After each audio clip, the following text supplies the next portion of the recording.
اور اپنے خیالات کا اظہار کرنے کے لیے میں دعوت دیتا ہوں قونصل جنرل جناب ظاہر حسین صاحب کا۔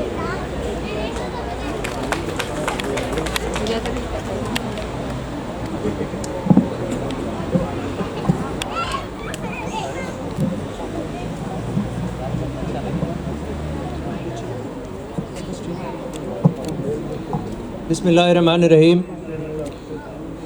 وزیر اعظم محمد شہباز شریف کا پاکستان کے 78ویں یوم آزادی پر پیغام۔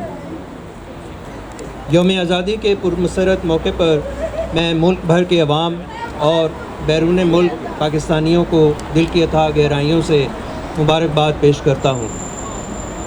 آج کے دن مجھ سمیت پوری قوم اپنے آباء و اجداد اور تحریک پاکستان کے ان لاتعداد گمنام ہیروز کی بے پناہ قربانیوں کو خراج عقیدت پیش کرتی ہے، جنہوں نے جنوبی ایشیا میں کروڑوں مسلمانوں کے لیے ایک آزاد مملکت جہاں وہ اپنے عقائد اور اقدار کے مطابق زندگی گزار سکیں کے قیام کے لیے انتھک جدوجہد کی۔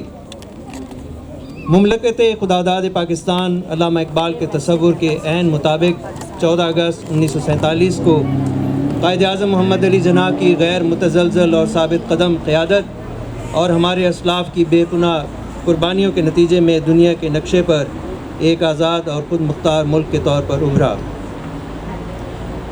میں پاکستان کی ترقی اور خوشحالی میں ہمارے بیرون ملک مقیم پاکستانیوں کے کلیدی کردار کو سراہتا ہوں۔ اگرچہ آپ پاکستان میں اپنے گھروں سے ہزاروں میل دور ہیں، لیکن آپ اس ملک کا ایک ایسا حصہ ہیں جس کی اہمیت کبھی مان نہیں پڑ سکتی۔ مجھ سمیت پوری قوم آپ کی محنت اور کامیابیوں پر فخر کرتی ہے اور ہم آپ کو پاکستان کے حقیقی سرمایہ مانتے ہیں، کیونکہ آج آپ جہاں کہیں بھی ہوں دنیا کے سامنے پاکستان کا مثبت تاثر قائم کرنے میں اپنا کردار ادا کر رہے ہیں۔ جب ہم اپنی آزادی کا جشن مناتے ہیں تو ہم غیر قانونی طور پر بھارت کے زیر تسلط جموں و کشمیر اور فلسطین کے بہادر اور غیور کشمیری بہن بھائیوں کو بھی یاد کرتے ہیں جو 7 دہائیوں سے اپنے حق خود ارادیت کے لیے لڑ رہے ہیں اور بدترین بھارتی ریاستی ظلم کا سامنا کر رہے ہیں۔ پاکستان غیر قانونی طور پر بھارت کے زیر تسلط جموں و کشمیر کے عوام کی اس وقت تک مکمل اخلاقی، سیاسی اور سفارتی حمایت جاری رکھے گا جب تک وہ اپنا بنیادی حق خود ارادیت حاصل نہیں کر لیتے۔ پاکستان صہیونی ظلم و جبر کے شکار نہتے فلسطینیوں کی بھی ان کے جائز حقوق کی حصول تک حمایت جاری رکھے گا۔ پاکستان آج ایک دوراہے پر کھڑا ہے۔ اگرچہ مشترکہ اقدار، بھرپور ثقافتی ورثہ اور متنوع روایات ہمیں ایک دوسرے کے ساتھ باندھے ہوئے ہیں، ہماری معیشت کو افراط زر، توانائی کی بڑھتی ہوئی قیمتوں، بے روزگاری اور قرضوں کے بوجھ کی شکل میں متعدد مشکلات کا سامنا ہے۔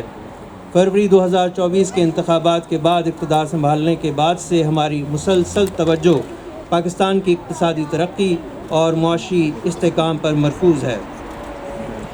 ہماری حکومت کی اولین ترجیحات میں بین الاقوامی معیار کی تعلیم اور ہنر کی فراہمی بھی شامل ہیں، جو نہ صرف ہمارے نوجوانوں کو مزید بااختیار بنائے گی۔ مختصر عرصے میں پاکستان کی ترقی و خوشحالی کے لیے ہماری کوششوں کے مثبت نتائج آنا شروع ہو گئے ہیں۔